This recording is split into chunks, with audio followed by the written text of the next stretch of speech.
546 at 810 and 1031 WGY.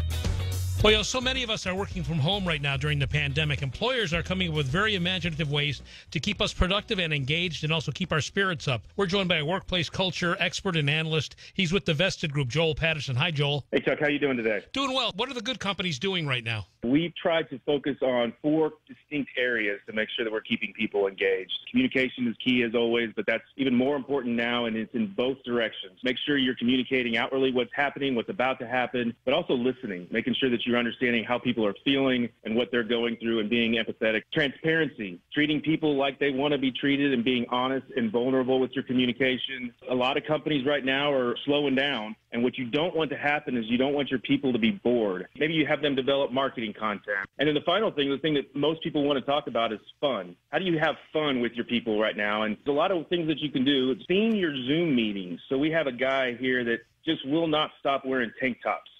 And so the last monthly all-hands meeting that we had, without letting him know, we got everybody in the company to wear a tank top and really force people to dig deep in their closet and find one. I had to borrow one from my daughter, of all people. Sure you did. And yeah, you caught me. Everybody got on the call with a tank top on and had a good time with it. The virtual backgrounds are fun. People have fireside chats. You can throw the bearskin rug out. And then one other thing that I think is really interesting that people don't necessarily think about is you're getting a kind of a unique look into people's lives, and you see the houses they live in, and maybe it's messy, maybe it's not. My concern is I don't know if we really want to get a closer glimpse into our coworkers' personal lives. Is that a recipe for disaster? It definitely has that potential. I think that the benefits outweigh that. One thing that's interesting also is that crisis creates opportunity, and really right now that opportunity is relationships, whether it be with your clients or your colleagues. And again, being able to see them in a world outside of that 9-to-5 kind of office environment allows you to develop a relationship that you may not ever forget. We're speaking to Joel Patterson. He's a workplace culture expert and analyst with the Vested Group. I've seen some studies, purely unscientific, that said a majority of us would like to keep working from home if given the choice. But what I've seen conflicting information on is whether we're as productive. Just like most people, we had the perspective that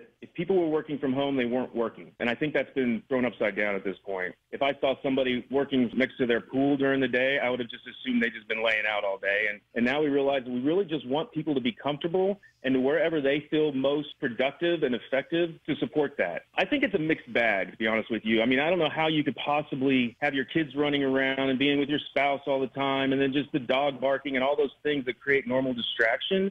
You can always be as productive, but I would also say you pick up a lot of time that you would normally commute or you would normally just get caught in water cooler talk. That's good stuff, too. It builds rapport with your coworkers. I don't think there's a real answer, and it's a little bit different for each individual organization. Joel, you mentioned this is a time to create some opportunities. So if your company didn't necessarily have a culture of fun before the pandemic, might this be a good time to start? Yeah, I think now for sure, if you weren't somebody that focused on culture, focused on employee engagement, you absolutely have no excuse.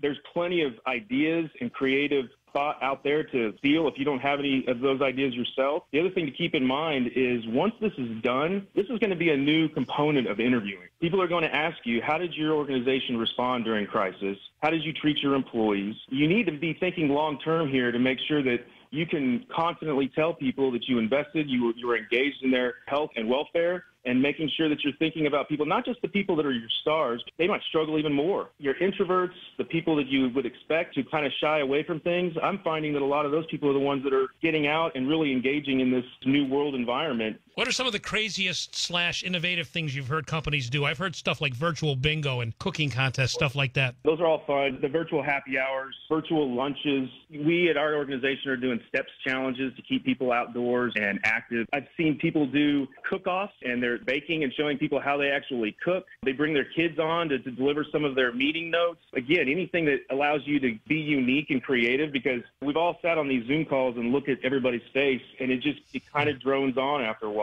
I would imagine some of these things will become permanent in some companies. Yeah, there's no doubt. The work from home option is definitely going to be an option. But I also think that the Zoom capabilities, people have been forced to get their organization up to speed on technology. And I don't think anybody expected the technology to hold up as well as it has. And that skill of being able to work remotely is a skill at this point, and it's got to be maintained. So I can even make the argument that the work from home 1 or 2 days a week is necessary to make sure that you can continue to do that in the future. He's a workplace culture expert and analyst with the Vested Group, Joel Patterson. Joel, thanks so much. Thank you.